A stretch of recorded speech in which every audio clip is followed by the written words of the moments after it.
Assalamualaikum warahmatullahi wabarakatuh. Bismillahirrahmanirrahim. Alhamdulillahi wahdah. Wassalatu wassalamu ala man la nabiyya ba'dah. Wa ala alihi wa ashabihi wa atba'ihi alladhina jahadu fi sabilillah amma ba'd. Ala hadhihi niyah al-fatihah. Bismillahirrahmanirrahim.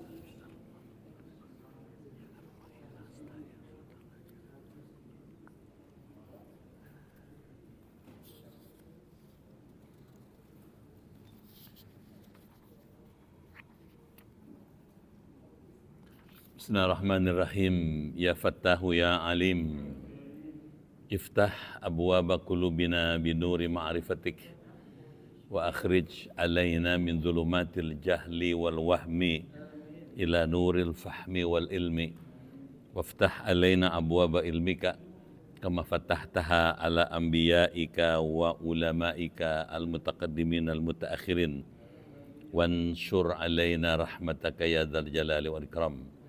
Allahumma sallimna wa sallim dinana wa sallim ahlana wa auladana wa dzurriyyatana wa sallim jama'atana wa bil khusus jamaah Masjid Al-Kautsar min afatid dunya wal akhirah wa la taslub waqtan naza' imanana wa la tusallit alaina man la yakhafuka wa la yarhamuna warzuqna khairai dunya wal akhirah innaka ala kulli syai'in qadir.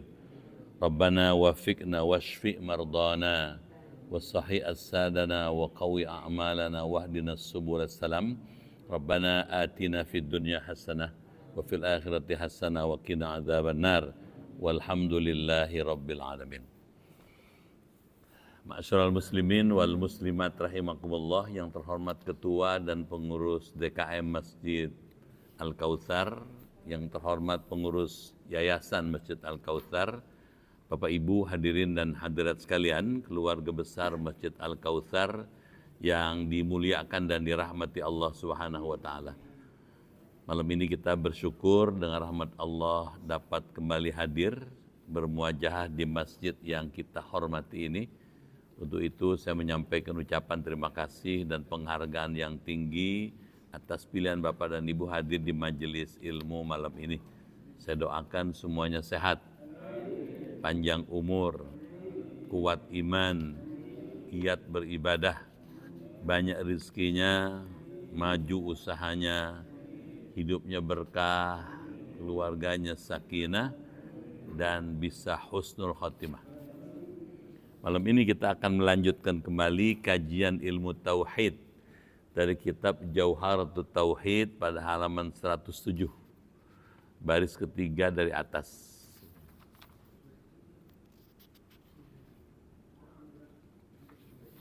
Betul ya? Bismillahirrahmanirrahim.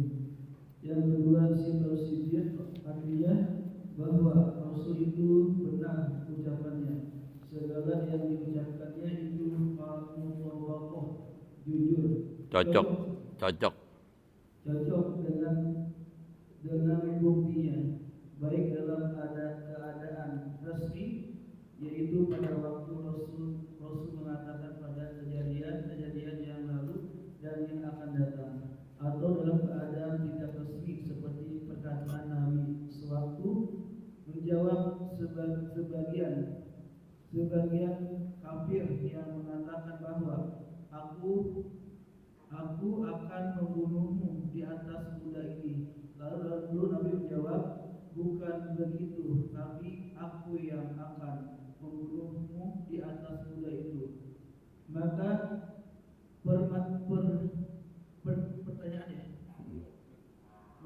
pertanyaan ini terbukti sewaktu Nabi istirahat. permintaan. Maka permintaan ini terbukti sewaktu Nabi istirahat sesudahnya dari perang dan dikelilingi sahabat. Lalu Abu Ubay bin Khalaf datang dengan menunggangi kuda yang bermaksud membunuh Nabi. Lalu oleh Nabi dilempar dengan tombak, dan tombak itu mengenai tubuhnya dan dia mati masih dalam keadaan menunggangi kuda itu.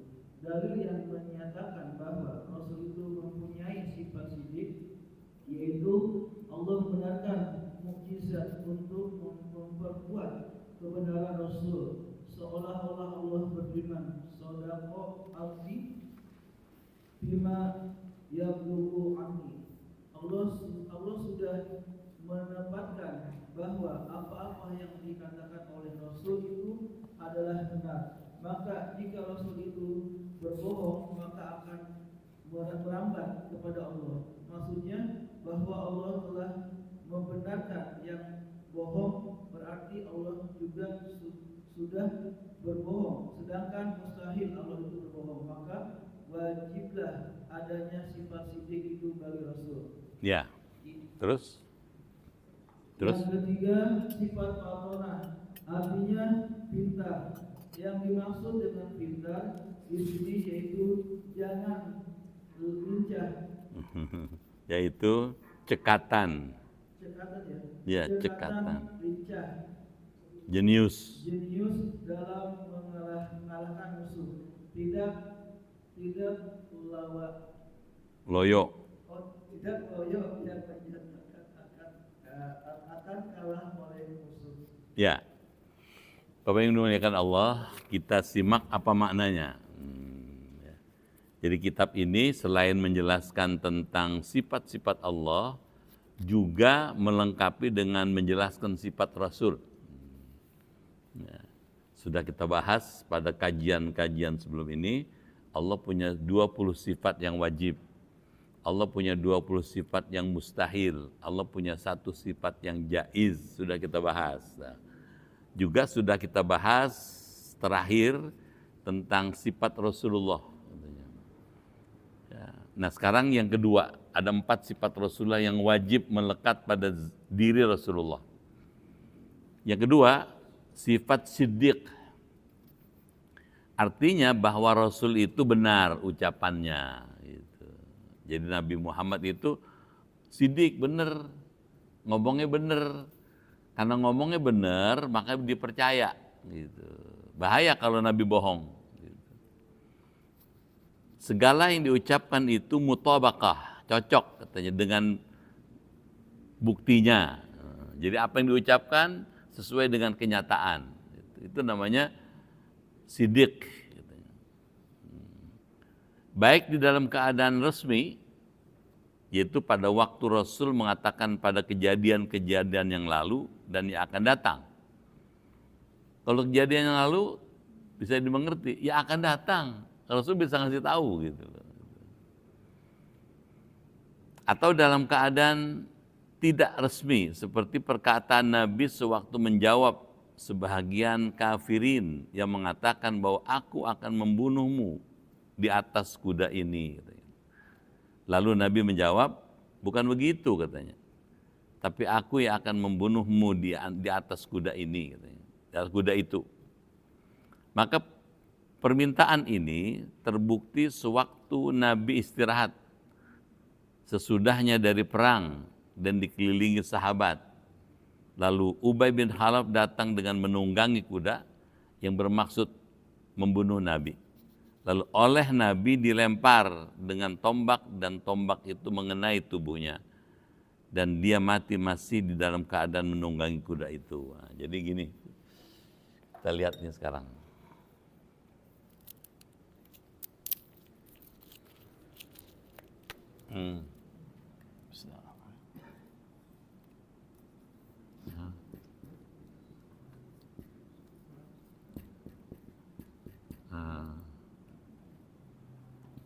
Ilmu tauhid.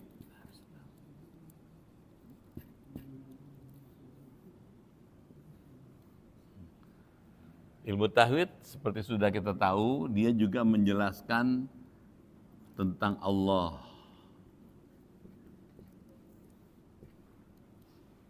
Ya, sudah kita bahas antara lain Allah punya sifat-sifat melekat pada Allah. Apa sifat melekat? 20 yang wajib, 20 yang mustahil, satu yang jaiz. Nah ini. Sifat yang melekat ada pada Allah. Nah. Ini sudah kita bahas. Selain menjelaskan Allah, ilmu tauhid juga menjelaskan Rasulullah.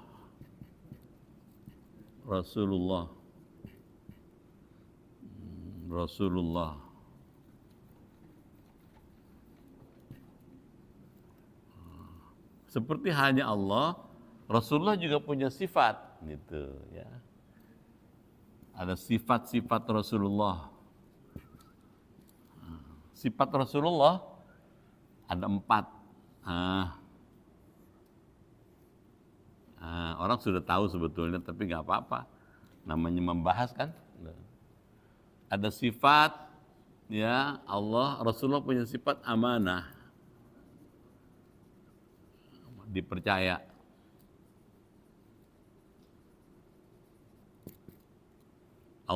Rasulullah punya sifat sidik. Sidik itu benar.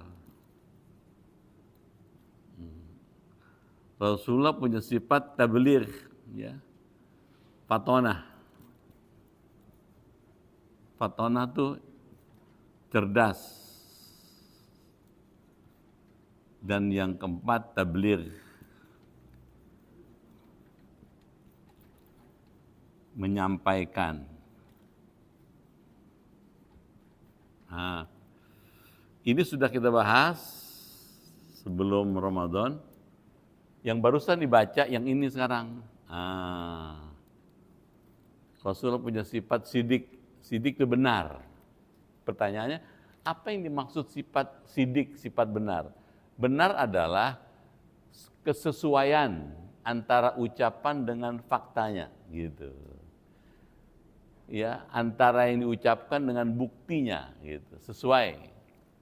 Sesuai ucapan dengan perbuatan. Cocok, katanya gitu. Ketika ucapannya sesuai dengan perbuatannya, maka orang itu disebut sidik, benar, gitu. Nah, Nabi Muhammad orangnya benar, gitu.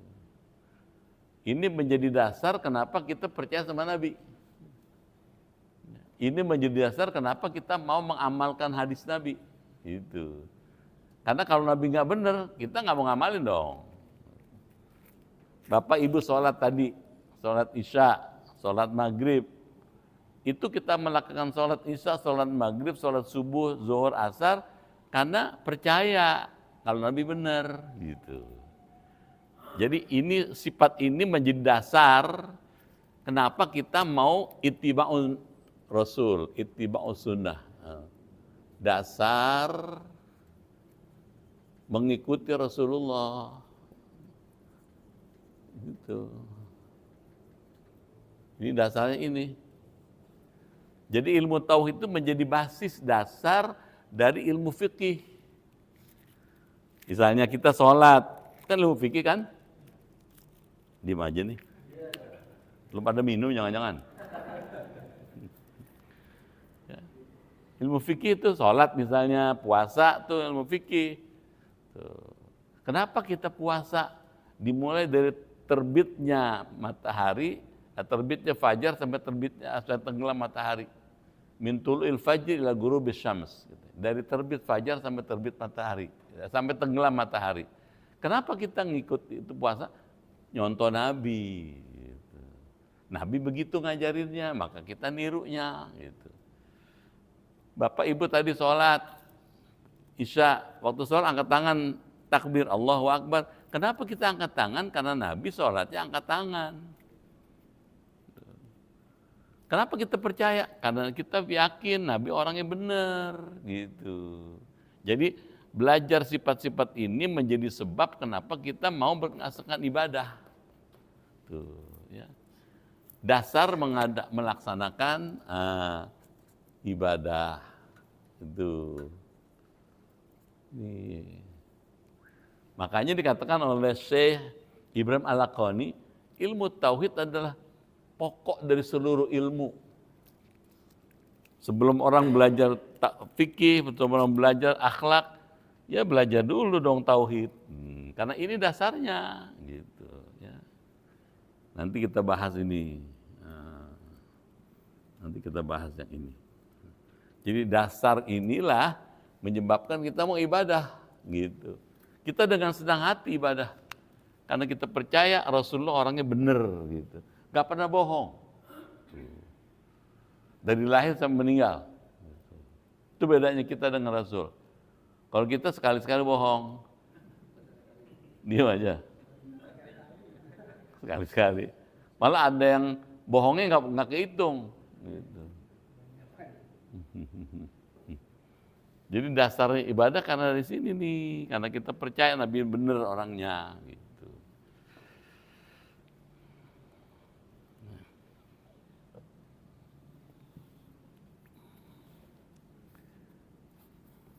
Gitu ya. Dalil yang menyatakan bahwa Rasul itu mempunyai sifat sidik, yaitu Allah memberikan mukjizat untuk memperkuat kebenaran Rasulullah sallallahu alaihi wasallam. Allah berfirman, "Shadaqa abdi," katanya. "Fima yablughu anni," katanya. Shadaqa abdi artinya hambaku itu benar, katanya. Fima yablughu anni, tentang apa yang sampaikan dari saya itu Allah. Jadi Nabi Muhammad itu benar, yang bilang benar siapa? Allah sendiri. Kalau Allah sudah mengatakan yang benar, kita nggak punya alasan menolak Nabi Muhammad, gitu. Jadi saksinya itu Allah. Karena itu kita dengan senang hati mau puasa, mau sholat, mau ibadah, meniru Rasulullah. Allah sudah menetapkan bahwa apa-apa yang dikatakan oleh Rasul itu adalah benar. Tuh. Ya, itu benar dalam ucapan, benar dalam perbuatan, benar dalam pendegasan. Maka jika Rasul itu berbohong, maka akan katanya merambat kepada Allah. Katanya. Maksudnya bahwa Allah telah membenarkan yang katanya yang bohong, katanya. Jadi nggak mungkin dong Nabi Muhammad bohong, katanya. Karena Allah sudah mengatakan, "Shadaqa abdi fima yablughu," katanya. Hambaku itu Nabi Muhammad sudah benar, ya, terhadap apa yang disampaikan kepadanya dari saya. Maksudnya bahwa Allah telah membenarkan yang bohong, berarti juga sudah berbohong. Jadi nggak mungkin Allah bohong. Sedangkan mustahil Allah itu bohong, katanya. Maka wajiblah adanya sifat sidik itu di Rasulullah berdasarkan alasan akal ini dan alasan hadis ayat Quran. Maka beriman pada Rasulullah yang punya sifat sidik bisa diterima, gitu. Paham ya? Gitu. Sekarang yang ketiga, sifat fatonah, artinya pinter. Gitu. Ketiga fatonah. Yang dimaksud dengan pinter, cerdas di sini yaitu cekatan, cepet gitu loh, lincah, tuh, terginas, jenius dalam mengalahkan musuh, dan argumentasi musuh, katanya. Tidak loyo yang menyebabkan akan kalah oleh musuh. Jadi Nabi Muhammad itu sifatnya fatona. Fatona itu cerdas. Kalau bahasa yang sekarang nih, Nabi Muhammad cerdas dalam 3 hal. Paling sedikit. Satu, cerdas secara intelektual. Nah, otaknya, intelektualnya cerdas, akalnya cerdas. IQ-nya bagus. Meskipun nggak sekolah. Karena orang yang nggak sekolah, tapi gurunya langsung Allah, pasti cerdas dong. Kita yang gurunya manusia aja kadang nggak cerdas. Ini Allah langsung gurunya Allah. Nabi Muhammad itu gurunya langsung Allah tuh. Setiap ada masalah yang dihadapi Nabi, Allah yang ngasih jawaban, begini jawabannya. Gitu. Bisa tangkap nggak? Nabi lagi jalan nih, ya. Di sono nih, ada sekelompok orang lagi kumpul-kumpul orang Yahudi. lagi bergerombol yang ngobrol-ngobrol. Salah satu bilang, tanya Muhammad no. Tanya Muhammad pertanyaan yang dia nggak bisa jawab. Gitu. Supaya kita bisa kalahkan dia. Gitu. Akhirnya gimana? Sebelum mereka nanya, Allah udah kasih tahu. Dari sini nih, yas'alunaka 'anir ruh. Mereka akan bertanya pada engkau tentang ruh, katanya gitu. Qulir ruh min amri rabbi. Jawablah. Ruh itu urusan Tuhanku. Bener. Begitu lewat sampai di depan orang-orang Yahudi, ya Muhammad katanya. Sini katanya gitu. Kalau kamu Rasul, coba jawab nih. Gitu. Seperti apa ruh? Gitu. Jawabannya tadi, kulir ruh, katakanlah ruh itu min amri rabbi, adalah sebahagian dari urusan Tuhanku. Jadi yang paling tahu ruh itu Allah. Jadi Nabi sebelum ditanya udah dikasih tahu. Gitu. Langsung Allah jadi makanya cerdas Nabi itu. Dua, cerdas secara emosional. Kalau bahasa sekarang IQ-nya cerdas, emosinya cerdas. Nabi Muhammad nggak gampang marah, ya nggak gampang marah, nggak mudah tersinggung, gitu. Habis itu mana buktinya? Saya sudah kasih tahu minggu lalu kapan? Nabi waktu pindah dari Mekah ke Madinah, sampai di Madinah, Nabi tinggal di tempat yang tidak jauh dari rumah Nabi itu ada orang Yahudi, perempuan, namanya Zainab. Si Zainab waktu Nabi pindah ke rumah itu, yang sekarang dijadikan kubur Nabi itu di Madinah, nggak suka sama Nabi, karena dia Yahudi. Kenapa nggak suka? Karena Nabi Muhammad itu makin lama makin banyak pengikutnya. Gitu. Banyak orang masuk Islam, Yahudi masuk Islam, Kristen masuk Islam, musyrik masuk Islam, gitu.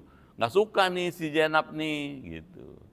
Dia cari jalan gimana membunuh Nabi Muhammad, tapi dengan cara yang nggak kelihatan, yang nggak transparan gitu, nggak ketahuan. Akhirnya cari ketemu dia, oh gini aja. Dia datang ke rumah keluarga Nabi, ditanya, Muhammad biasanya kalau makan senang makan apa? Kata keluarga Nabi, beliau senang makan daging kambing, katanya. Tanya lagi, kalau makan daging kambing, bagian mana dari kambing yang paling suka dimakan? Kata Zainab. Kata keluarga Nabi, biasanya beliau senang makan pahanya. Udah, dua informasi ini, senang makan daging kambing dan biasanya ngambil pahanya. Pulang nih Zainab, dibeli kambing. Gitu. Dimasak tuh kambing, pas pahanya dilumuri racun, dilepet-lepetin. Apa lepet-lepet? Dioles-olesin racun, ditutup dengan bumbu, jadi nggak kelihatan, nggak ketara. Nabi Muhammad diundang makan malam. Nabi Muhammad orangnya baik hati, diundang tetangga datang, nggak ada prasangka apa-apa, nggak ada curiga, diundang datang Nabi. Pas sampai di rumah Nabi, gitu, rumah si Zainab tuh, silakan, bener Nabi. Nggak pakai prasangka, enteng aja tuh, dipotel pocel, ya dicubit, dikopek, gitu, tuh dagingnya. Pas begitu kopek, turun malaikat, jangan dimakan nih daging, udah diracunin sama Zainab no, gitu. Ditaruh lagi oleh Nabi tuh daging, disamperin tuh Zainab. Nap katanya, kalau pakai bahasa serengseng, nap katanya. Kenapa katanya kamu tega menghidangkan makanan yang sudah kamu racunin katanya. Bukankah kamu tahu akibat perbuatanmu bisa menyebabkan nyawa orang bisa melayang, gitu, kematian gitu. Zainab pinter bisilat lidah, gitu. Pinter ngomong dia. Ketahuan udah bohongnya ketahuan, kata Zainab, ya Muhammad, in kunta malikan, Muhammad kalau kamu raja itu manusia biasa, pasti sudah kamu makan tuh daging. Kalau kamu Rasul pasti nggak dimakan, ternyata kamu Rasul ya, gitu. Nabi nggak marah. Justru dimaafkan tuh Zainab, jangan ulang lagi ya perbuatan bahaya ini katanya gitu. Zainab luar biasa tuh. Begitu Nabi bilang maaf, dimaafkan tuh perbuatannya. Padahal kalau menurut KUHP udah kena dia tuh.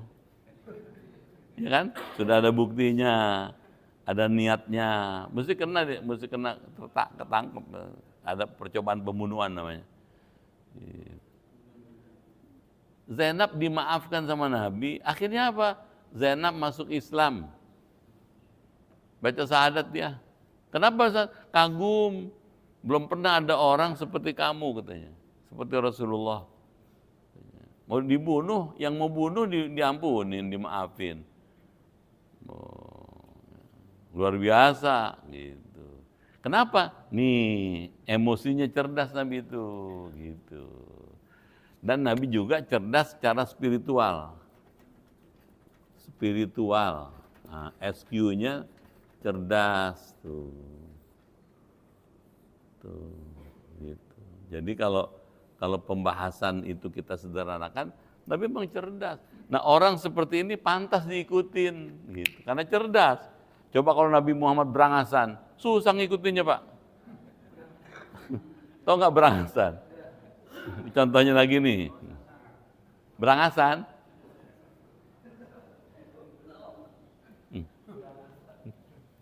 Nabi pernah ya seperti halnya manusia biasa.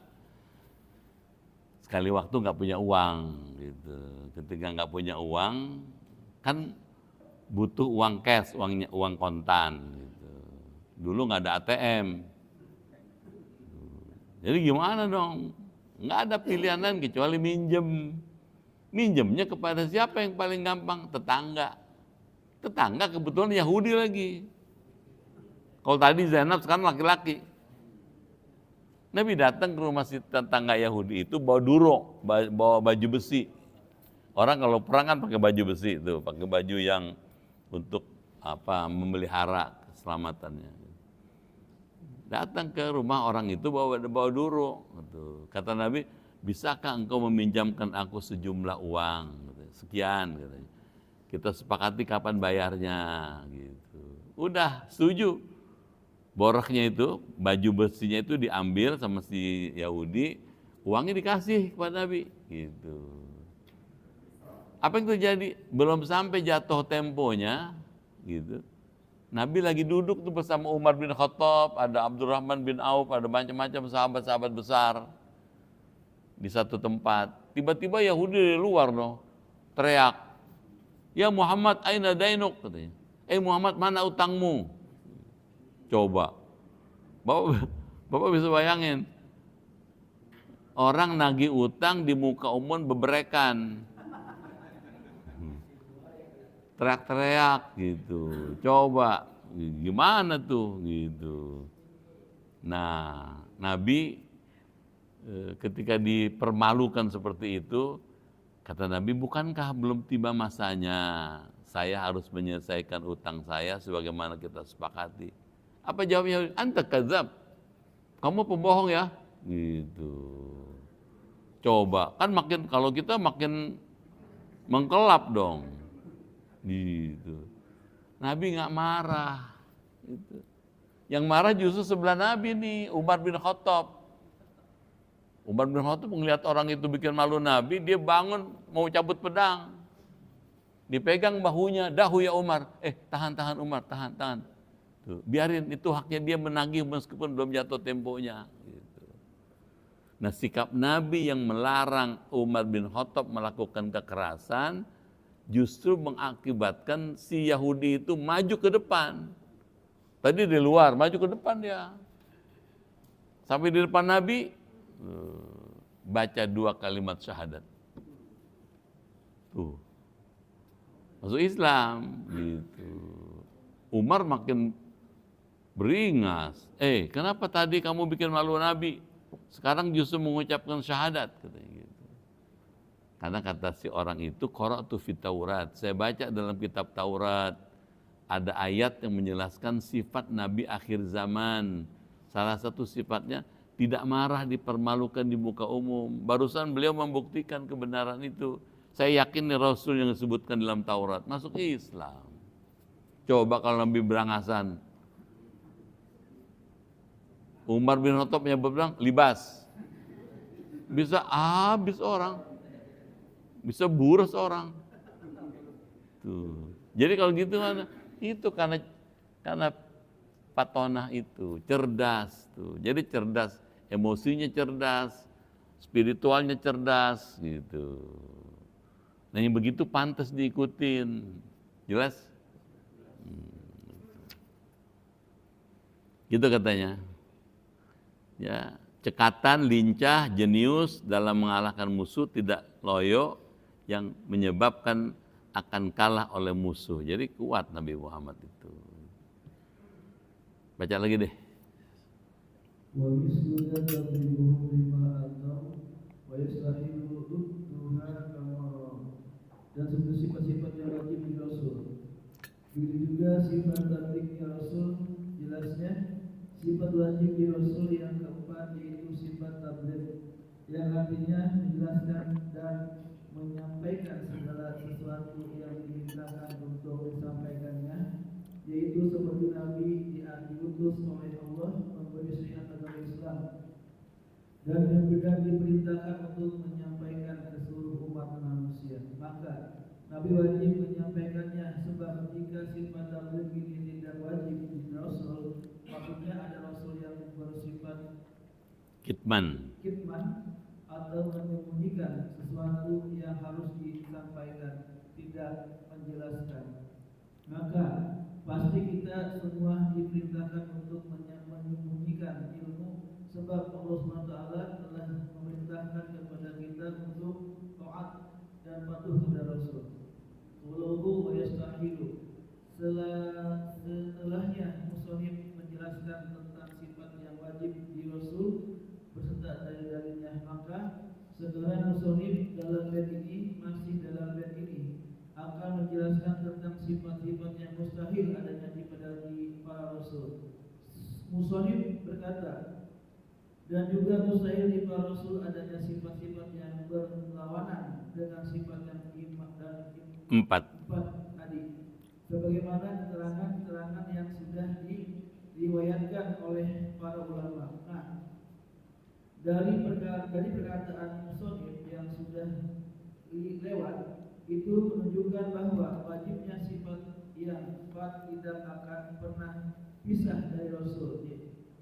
Pisah dari Rasul itu ditetapkan oleh syarah. Maksudnya Al-Quran dan hadis telah menjelaskan bahwa sifat yang empat ini wajib adanya di diri Rasul dan mustahil adanya di diri Rasul sifat yang berlawanan dengan sifat yang empat ini, yaitu sifat khianat, kibur, bohong, biladah, bodoh, dan kitman menyembunyikan. Ya. Sekarang kita lanjut nih. Ya ngajinya begitu, baca terangin, mudah-mudahan sabar ya. Wa mithlu dza katanya. Dan itu seperti sifat fatonah. Tablighuhum, bermula sifat tabliknya lima atau terhadap apa yang mereka didatangi. Wa yastahilu didduha katanya. Dan sambil katanya mustahil lawanan sifat tersebut, ya. Kama rawau, sebagaimana katanya, yang katanya, mereka telah meriwayatkannya. Dan seperti sifat-sifat yang wajib di Rasul, ada empat. Amanah, sidik, fatonah, tabligh. Begitu juga sifat tablighnya Rasul. Jelasnya sifat wajib di Rasul yang keempat yaitu sifat tabligh. Jadi sudah kita bahas tadi, ada sidik, ada fatonah ya. Sekarang tabligh katanya. Yang artinya menjelaskan dan menyampaikan. Nabi Muhammad punya tugas menyampaikan dan menjelaskan. Menyampaikan itu tabligh. Apa yang diterima dari Allah melalui malaikat Jibril disampaikan. Gitu. Nggak ada yang diumpetin, nggak ada yang disembunyikan, katanya gitu. Menjelaskan dan menyampaikan segala sesuatu yang diperintahkan untuk disampaikannya. Jadi nggak ada yang disembunyikan.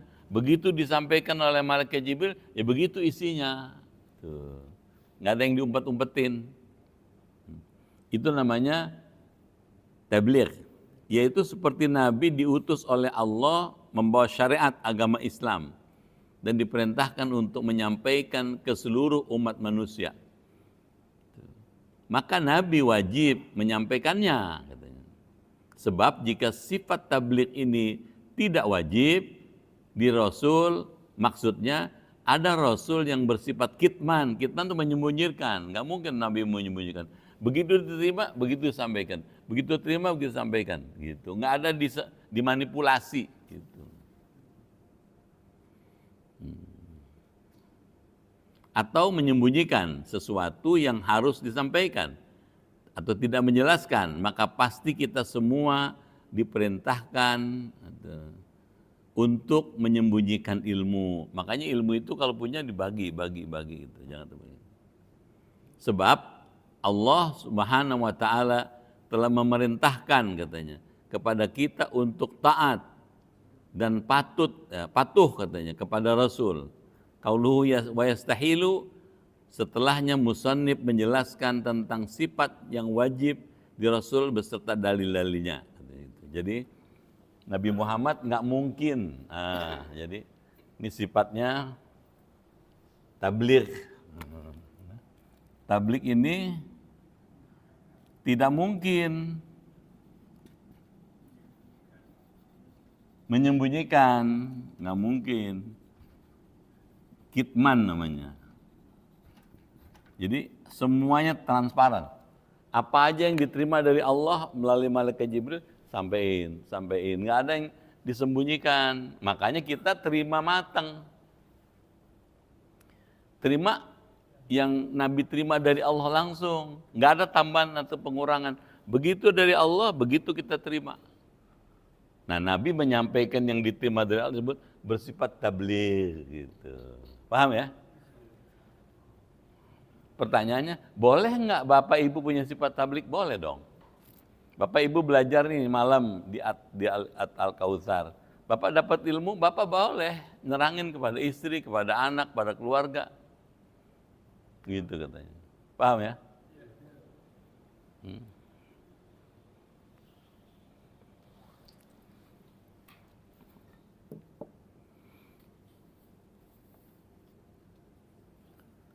Sampai situ ya.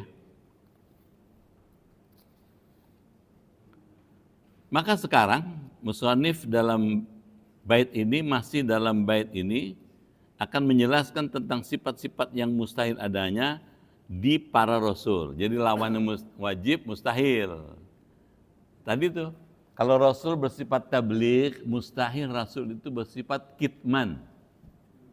Kitman menyembunyikan, nggak mungkin. Jadi lawanannya, kalau wajibnya 4, amanah, sidik, fatonah, tabligh, lawanannya itu. Apa lawanannya dari tabligh? Kitman, menyembunyikan. Apa lawanan dari sifat sidik? Ya kidib, bohong gitu. Apa lawanan dari sifat fatonah? Bodoh. Nggak mungkin Nabi bodoh. Kalau Nabi bodoh, bagaimana kita? Paham itu? Tuh, Nabi Muhammad cerdas, pinter. Pinter apa? Gurunya langsung Allah, no. Jadi jangan, katanya Nabi nggak pernah sekolah. Orang nggak pernah sekolah, belum tentu bodoh. Justru lebih pintar dari kita, karena langsung gurunya Allah, no. Gitu. Paham ya?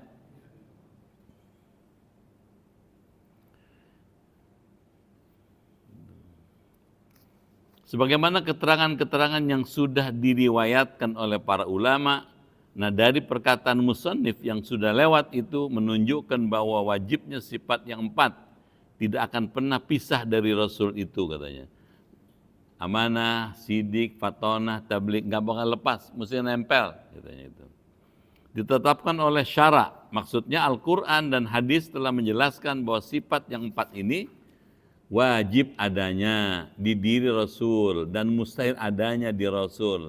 Sifat yang berlawanan dengan sifat yang 4 ini, yaitu sifat khianat. Nggak mungkin khianat dong. Bener nggak? Kalau Nabi khianat repot kita ngikutinya. Yang kedua kidib, bohong, nggak mungkin Nabi bohong.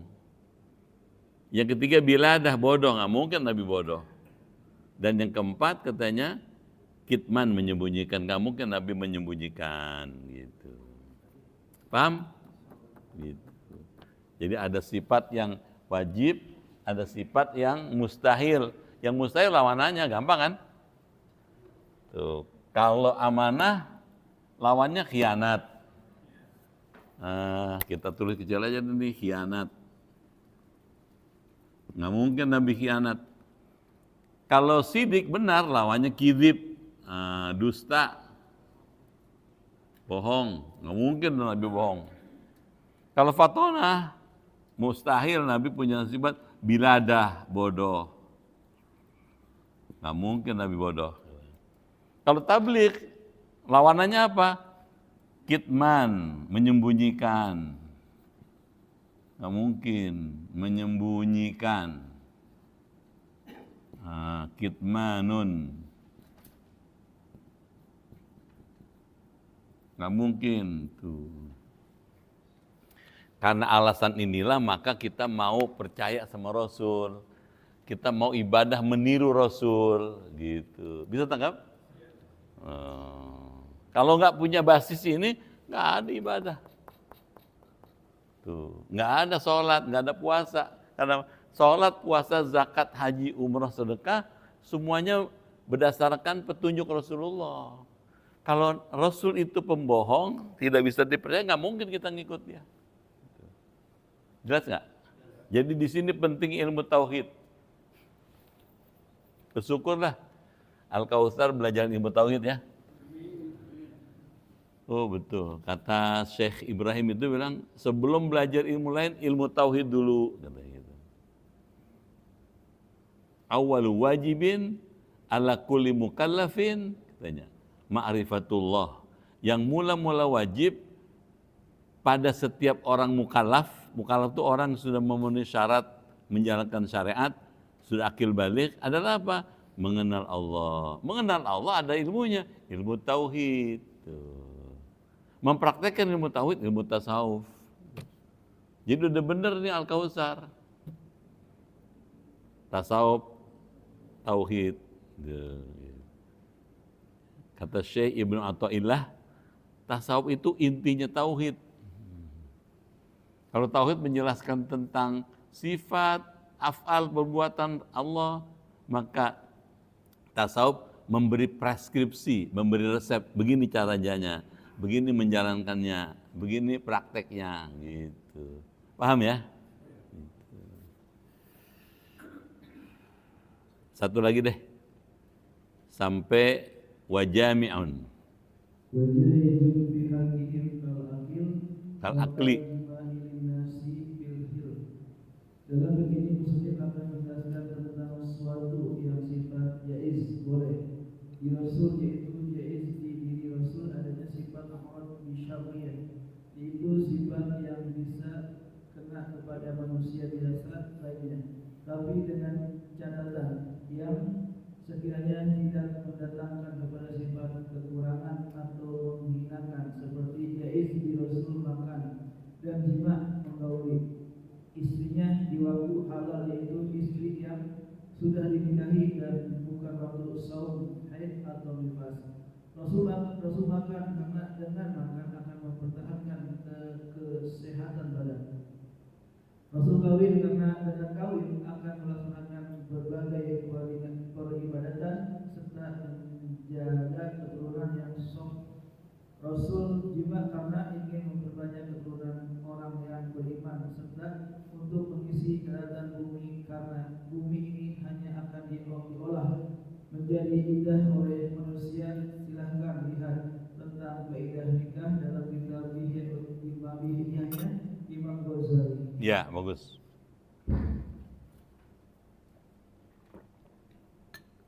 Sekarang kita pindah nih. Jadi kita sudah tahu Rasul punya sifat yang wajib 4, mustahil 4. Sekarang yang jaiznya 1. Ya, kalau ditulis gini, Sifat yang wajib pada Rasul 4. 1, 2, 3, 4. Yang mustahil 4. 1, 2, 3, 4. Ya kan? Sekarang yang belum, yang jaiz. Tuh, yang jaiz itu yang boleh ada pada Rasulullah. Ini 1.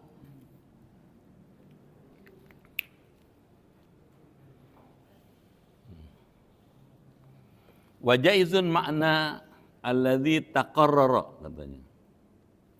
Wa jaizun fi haqqihim kal akli, dan boleh katanya pada haknya para rasul seperti makan. Jadi makan itu kan sifat yang umum berlaku pada manusia. Karena Rasul itu manusia, maka sifat yang umum juga melekat pada Rasulullah. Kenapa? Rasul juga makan. Dengeran nggak nih? Pertanyaannya, ada nggak bedanya makannya Rasul sama makannya kita? Beda dong. 1, Nabi kalau makan nggak pernah kedengeran bunyi. Kalau ada orang makan ceplaknya kedengeran. Sampai ke sono no. Lagi makan tuh orang gitu. Paham ya? Nabi minum, tapi nggak kedengeran minumnya. Kalau kita ngopi seruput ya kedengeran. Saking kencengnya tuh, saking panasnya dituang ke cawan. Nabi nggak pernah minum pakai tuang ke cawan, ditunggu dulu asal panas dipegang. Nah, udah kira-kira bisa baru minum. Itu Rasulullah. Nabi makan katanya. Contohnya lagi sifat yang jaiz. Wakal lijima'i nisa katanya. Dan seperti jima dengan istrinya. Karena Nabi manusia, Nabi juga seperti manusia lainnya, campur dengan istrinya. Ya, jadi kalau Nabi campur dengan istrinya, yaitu sifat-sifat yang jaiz, yang biasa, yang boleh ada pada Rasul. Gitu. Kedengeran? Siti Aisyah cerita, Nabi kalau campur sama saya, habis campur nggak langsung tidur. Nabi tuh, habis campur ke kamar kecil, toilet, bersih-bersih, wudhu, baru tidur. Dengeran nggak? Jadi habis campur, bersih-bersih, tahu bersih-bersih ya? Bersih-bersih, cebok lah kalau bahasa kampung. Wudhu, baru tidur lagi.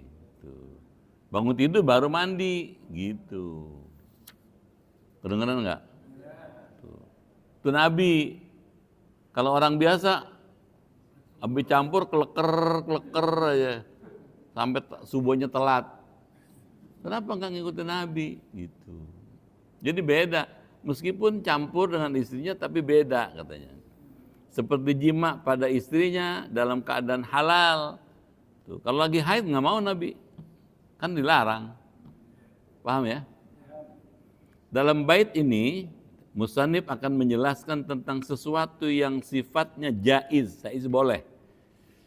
Di Rasul, yaitu jaiz di diri Rasul adanya. Sifat a'rad basyariyah, yaitu sifat yang bisa kena kepada manusia biasa lainnya. Kalau manusia biasa makan, Nabi juga makan. Kalau manusia biasa minum, Nabi juga minum. Kalau manusia biasa campur dengan istrinya, Nabi juga campur sama istrinya. Cuma bedanya tadi tuh, gitu. Gitu katanya.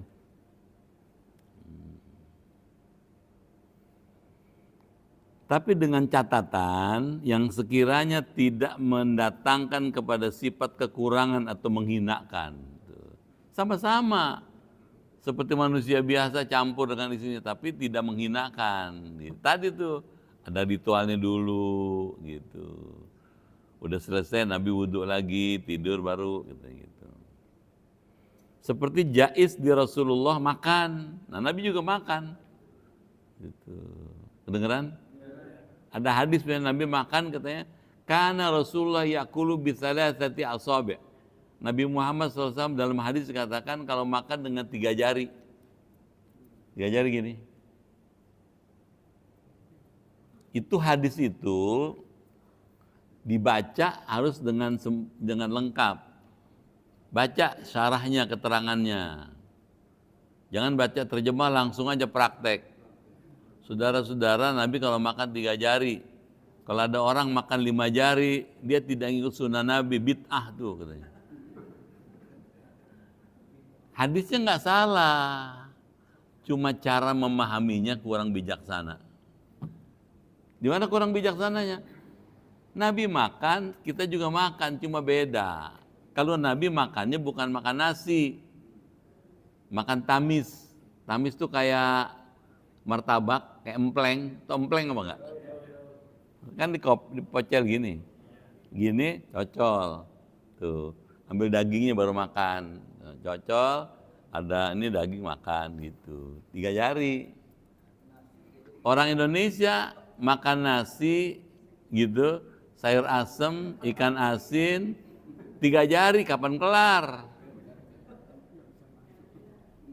Paham nggak tuh? Jadi bukan salah hadisnya, ini menyangkut budaya manusia. Gitu. Budaya Timur Tengah nggak sama dengan sini, gitu. Jelas nggak? Jadi boleh aja makan pakai 5 jari, gitu. Asal makannya ngikutin sunnah Nabi. Jangan berlebih-lebihan, gitu. Udah 2 piring masih nambah. 2 piring setengah terang aja ngap-ngapan.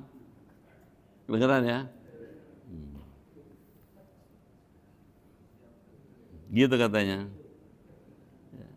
Seperti jais di Rasul makan dan jima atau menggauli istrinya di waktu halal, yaitu istrinya yang sudah dinikahi dan bukan waktu saum, haid atau nifas. Jadi Nabi nggak pernah mencampuri istrinya ketika sedang puasa Ramadan, ketika sedang haid atau nifas. Rasul makan karena dengan makan akan mempertahankan kesehatan badan. Jadi Nabi juga makan supaya badan sehat katanya. Rasul kawin karena dengan kawin akan melaksanakan berbagai peribadatan seperti menjaga keturunan yang sah. Rasul jima karena ingin memperbanyak keturunan. Itu jimanya kata pengen memperbanyak keturunan. Yang baik-baik, yang beriman, serta untuk mengisi daratan bumi, karena bumi ini hanya akan diolah menjadi indah oleh manusia. Silakan katanya, lihat tentang faedatun nikah dalam kitab Ihya Imam Ghazali, ya gitu. Jadi orang nikah tuh bukan sekedar nikah, ada tujuannya. Jelas? Jadi kalau gitu gimana? Nabi punya sifat jaiz. Salah satunya apa? Seperti manusia, makan, minum, tidur, istirahat, bergaul dengan istri sama. Cuma beda dalam kualitasnya. Beda dalam kualitasnya. Jelas? Boleh nanya deh yang belum jelas.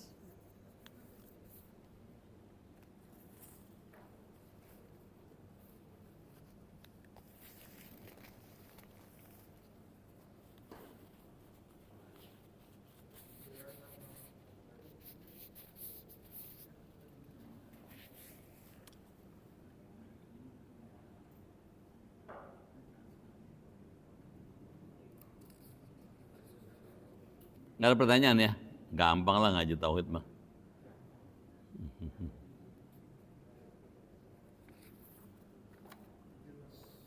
Jelas, baik.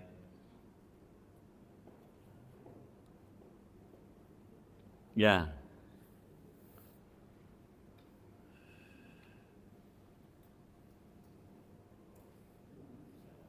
Kalau jelas, baca sampai alinea pertama.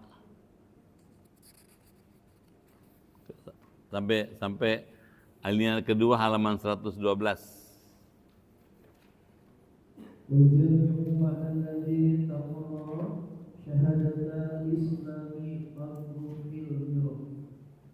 Setelah muslim Dari merinci dan menjelaskan keyakinan.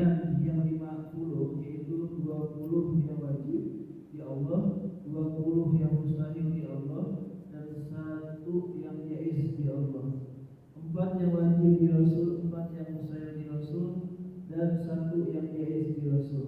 Maka dalam begini musonif akan menjelaskan bahwa kalimat ikhlasnya itu la ilaha illallah Muhammadur Rasulullah, itu di dalamnya tersimpan 50 iktikad yang tadi telah diperinci. Musonif berkata bahwa dua kalimat syahadat yang menjelaskan terhadap Jadinya Islam, yaitu syahadat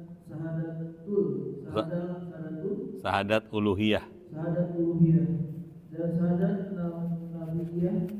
nabawiyah. itu melingkup kepada maknanya itikad yang 50 tadi. Jelasnya syahadat uluhiyah melingkup kepada 41 sifat, sedangkan syahadat nabawiyah melingkup kepada 9 sifat. Ya, dah. Sekarang wa jami'un ma'na allazi taqarrara, dan yang mengumpulkan makna i'tiqad yang telah ditetapkan. Syahadatal al-islami fatruhil mira, dan kalimat syahadat yang menjadikan masuk Islam, maka katanya buanglah keraguan-raguan. Jadi kalau belajar tauhid jangan ragu-ragu gitu. Ini bedanya orang Islam dengan orang kafir, orang musyrik. Tadi saya ngajar di tempat lain. Orang musyrik itu masih ragu-ragu kepada Tuhan yang dia sembah. Masih nggak yakin. Gitu. Kalau kita beriman pada Allah disertai dengan yakin. Tuh. Paham ya? Iman, yakin. Kalau iman percaya, kalau yakin la syakka fi, al ilmu la syakka fi. Pengetahuan tentang sesuatu yang tidak ada keraguan barang sedikit pun, itu yakin namanya. Itu sebabnya kita dalam beribadah dasarnya karena keyakinan. Kita menyembah Allah karena kita yakin Allah ada. Bisa tangkap? Tuh. Orang-orang kafir, musyrik, orang musyrik itu ketika dia menyembah berhala, dia juga masih ragu. Apa iya patung kayak begini bisa nolongin saya? Dan ternyata di dalam surat Fussilat itu diterangkan, nanti di hari kiamat patung berhala Pak Arca yang disembah oleh manusia itu nggak bisa ngapa-ngapain, nggak bisa bela orang yang menyembahnya. Gitu. Jadi dari sekarang udah dikasih tahu percuma nyembah itu karena nggak bisa ngapa-ngapain dia. Malah dia ini berserah diri, siapa suruh kamu nyembah saya? Gitu kata patung. Kedengeran nggak tuh?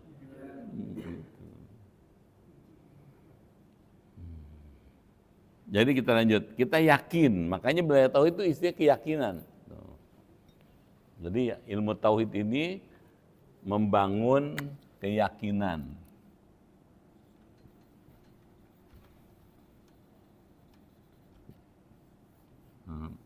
Dalam ilmu tasawuf yakin ada 3. Tuh. Yakin secara ilmiah, ilmal yakin. Nah, ilmal yakin saintifikal. Yakin secara keilmuan, ilmal yakin katanya. Contoh, Bapak Muslim iya. Bapak tahu nggak kalau di Mekah ada Ka'bah? Tahu. Dari mana Bapak tahu? Saya baca Quran, baca kitab, baca buku, lihat televisi.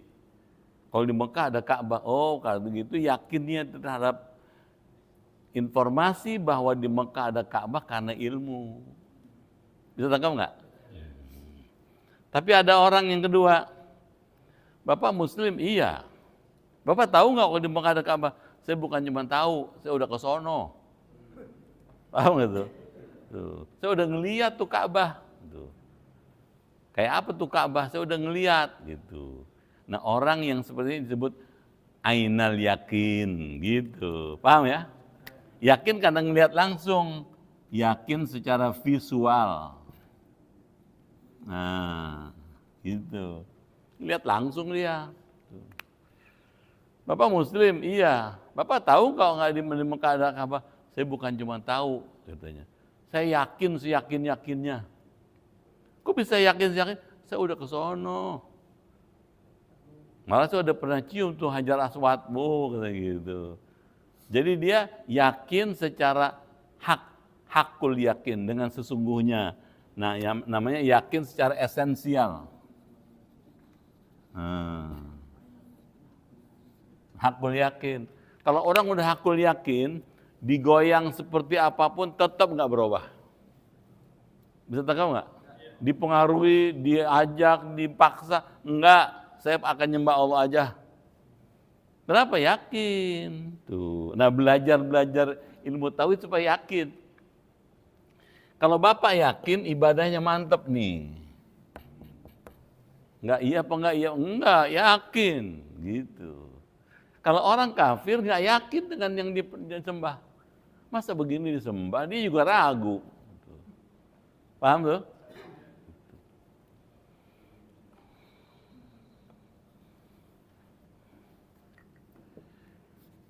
Setelah musannif merinci dan menjelaskan keyakinan yang 50, yaitu 20 yang wajib dari Allah, 20 yang mustahil di Allah, dan 1 yang jaiz dari Allah. Jadi 41 kan? Allah sifatnya 20 wajib, 20 mustahil, 1 jaiz, 41. 4 yang wajib di Rasul, 4 yang mustahil di Rasul, dan 1 yang jaiz di Rasul. 9. 4 wajib, 4 mustahil, 1 jaiz. 9 tambah 41, 50. Itulah akidah Islam. Jadi, nah, tadi kan, nih, 20 wajib, 21, 1 jaiz. Nah, Rasul 4 wajib, 4 mustahil, 1 jaiz, 9. 9 tambah 41, 50 kan? Nah, yang 50 inilah akidah Islam.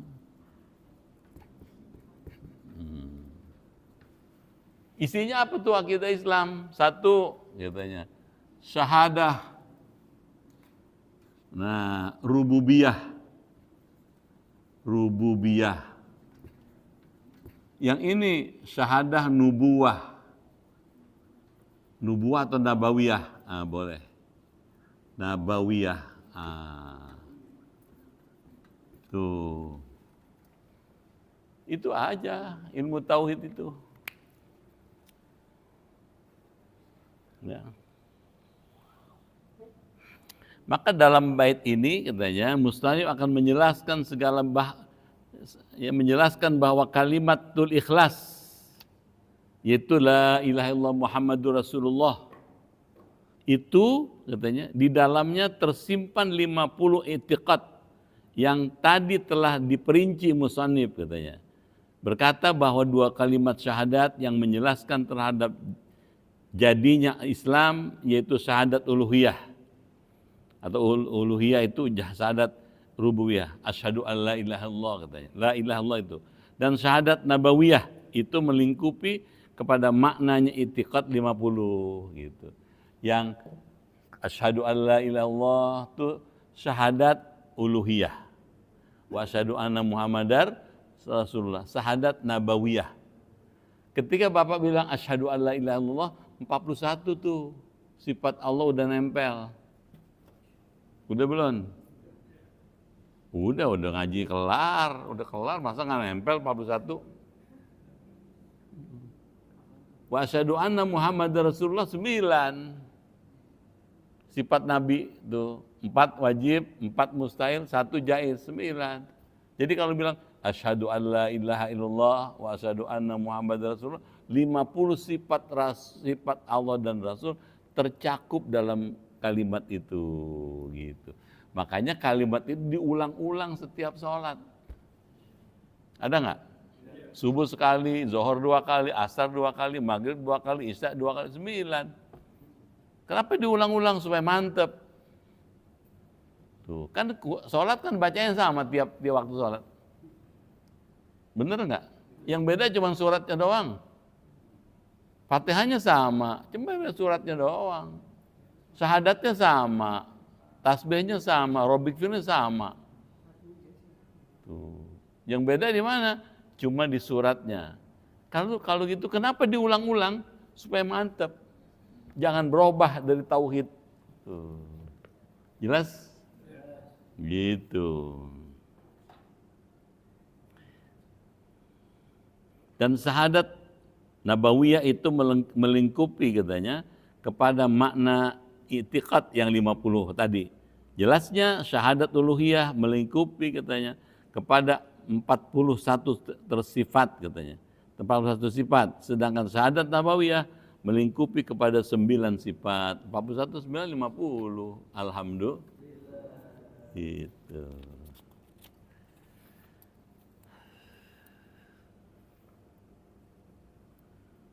Tolong ditandain dulu ya. Cukuplah seginilah ya. Kebanyakan susah ngamalinnya. Ngaji juga udah luar biasa deh.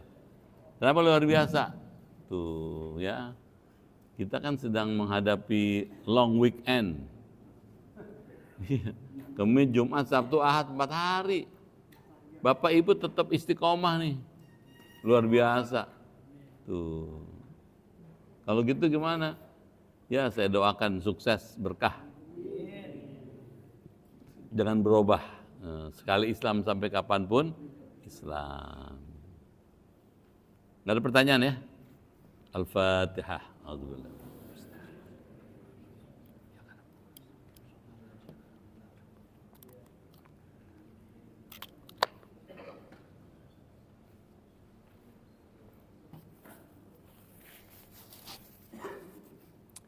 Bismillahirrahmanirrahim. Allahumma bihaqqil Qur'an wa bi kalamikal qadim wa bi Muhammadin khatamin nabiyyin wa bi haqqi ummil Qur'an alimnal Qur'an wa faqihna fid din wa alimna ta'wil wahdina ila sawa'is sabil. Allahumma inna nas'aluka imanan kamilan wa yaqinan sadiqan wa rizqan wasi'an wa qalban khashi'an wa lisanan dzakiran wa badanan sabiran wal afwa indal hisab wa najata minan nar. Allahumma akhtim lana bi husnil khatimah wa la takhtim alaina bis su'il khatimah. Rabbana atina fid dunya hasanah wa fil akhirati hasanah wa qina adzaban nar. Walhamdulillahi rabbil alamin. Sekian, lebih kurang mohon maaf. Terima kasih. Sampai jumpa lagi. Assalamualaikum warahmatullahi wabarakatuh.